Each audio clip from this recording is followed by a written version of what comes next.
Hi, I'm Robert Tolpe, and today I'm talking about the pinnacle of excessively lengthy viral video essays, an 8-hour-long video titled The End of Victorious from the YouTube channel Quentin Reviews.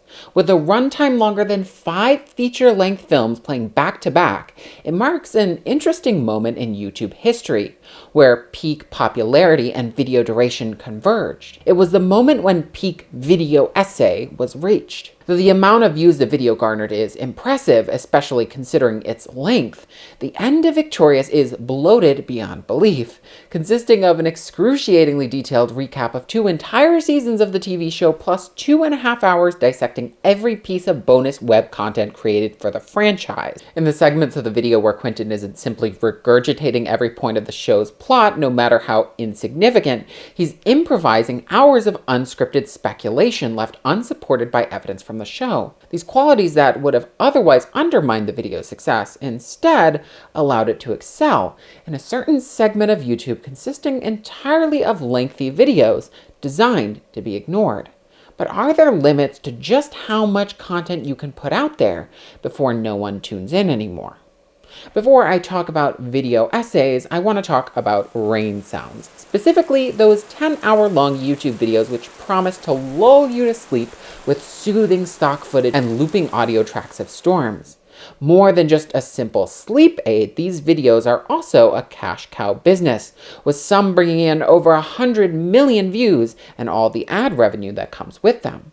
Despite these videos being quite lengthy, they're rather easy to make. Anyone can loop a piece of stock footage and stock audio for 10 hours in iMovie and post it online, and the promise of easy money led countless people to start their own soothing rain sounds YouTube channels. As more of these videos were uploaded, the chances of a given video seeing the light of day began to dwindle, and soon the market was completely saturated. Though it would have been foolish to start yet another rain sounds channel even 6 years ago, if you got into the business of making video essays back then, you would have your foot in the door by the time the commentary explosion came about around 2020 or so.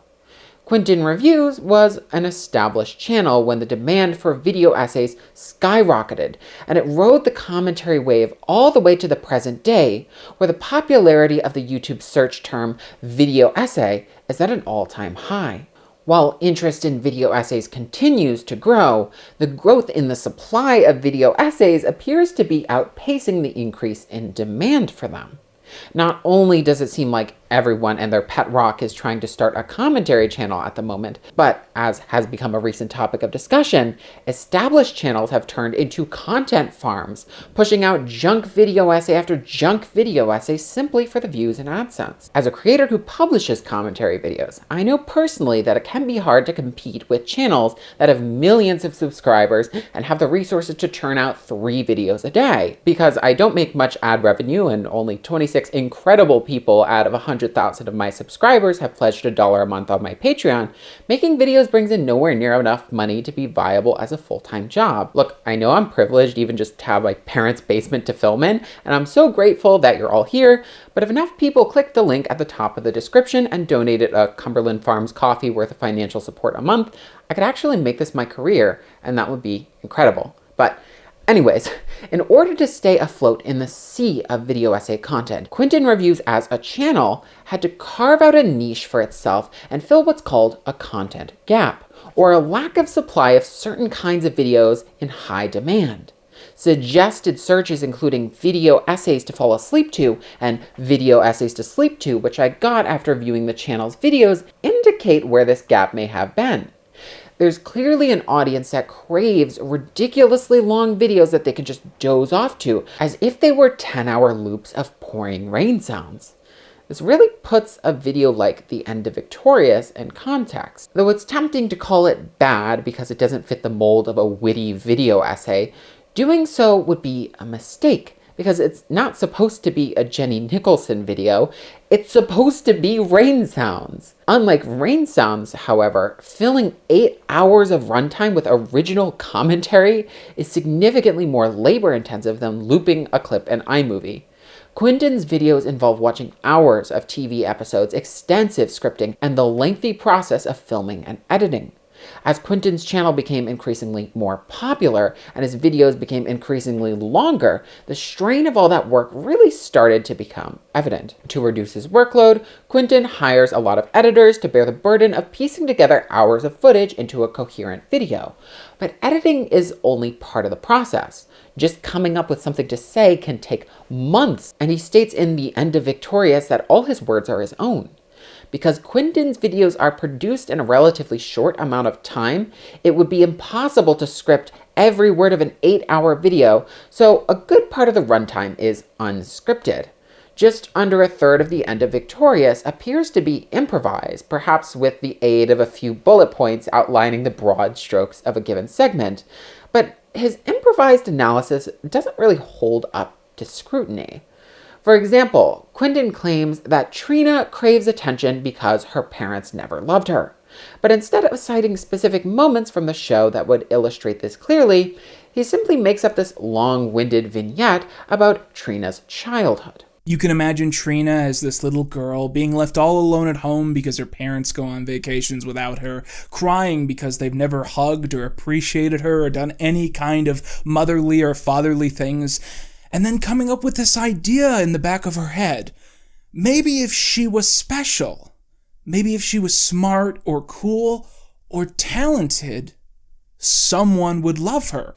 Not only is this vignette not established in the show to my knowledge, but it makes little sense if you think about it logically.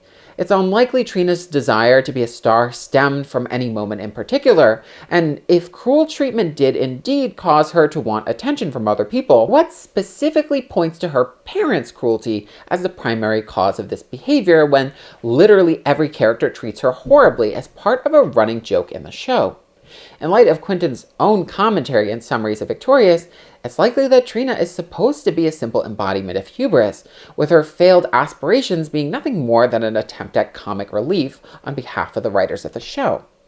Thus, the idea that she has a tragic backstory motivating her actions, though compelling, is purely speculative. But Quentin claims it to be nothing more than speculation.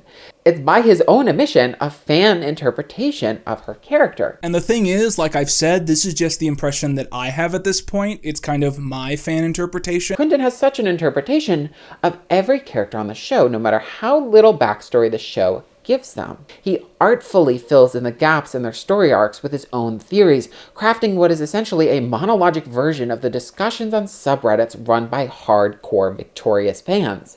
His impromptu fanfiction is the most interesting part of the video. At least, it's certainly more interesting than the hours of time he spends on summarizing 2 seasons worth of episodes scene by scene. Though these segments are drawn out to no end, it's what sets the video apart from a faceless content farm video that would only deliver the summaries without providing any charming theories. Quentin's personable nature combined with the podcast-like quality of his videos set them apart from other lengthy videos that are dog shit, like this 4-hour video about Nikocado Avocado gaining weight. But I worry for creators like Quentin who are still lovingly devoting their time making content about subjects they're passionate about. Viewers are more indiscriminate about what they may watch than you may think, as evidenced by the 9 million views the Nikocado Avocado video got. And if your content is popular with an audience who simply wants something to listen to while falling asleep or driving or doing other things, they might click on any other lengthy video essay as long as it's lengthy. Luckily, not many videos exist that are quite as long as The End of Victorious, but that soon may change. The only thing preventing 8-hour video essays to fall asleep to from being a genre as saturated as 10-hour rain sounds videos is the amount of labor it takes for people to make these super long video essays. But human writers, editors, and narrators are no longer required to make faceless content farm style videos. I'm dreading the day when YouTube is utterly swamped in junk content scripted by generative AI in a matter of minutes and narrated by text-to-speech programs. This content already exists in the sub 10-minute video space, And it's only a matter of time before multimodal AI language models will be able to sort through hundreds of social media posts and synthesize them into hours of vapid content packed with plenty of mid-roll ads. Soon, producing 10-hour video essays may be easier and more profitable than looping a clip of rain sounds in iMovie. And YouTube better start preparing for Content Farm Armageddon, because it may be just around the corner. Once a tremendous feat of content creation, the 8-hour video essay may no longer represent the zenith of the format, but rather its nadir, the lowest of the low in terms of quality, spat out by ChatGPT and voiced by Siri. The end of Victorious will not be the last video of its length made by humans, but a potential storm of lengthy auto-generated videos may one day drown them out. And I hope this never happens. I hope I'm wrong. But the future for independent creators is not looking too bright. So before my job is taken by a robot, smash that subscribe button, click the bell and enable all notifications, and check out my Patreon. And I hope you have a great week. Bye-bye.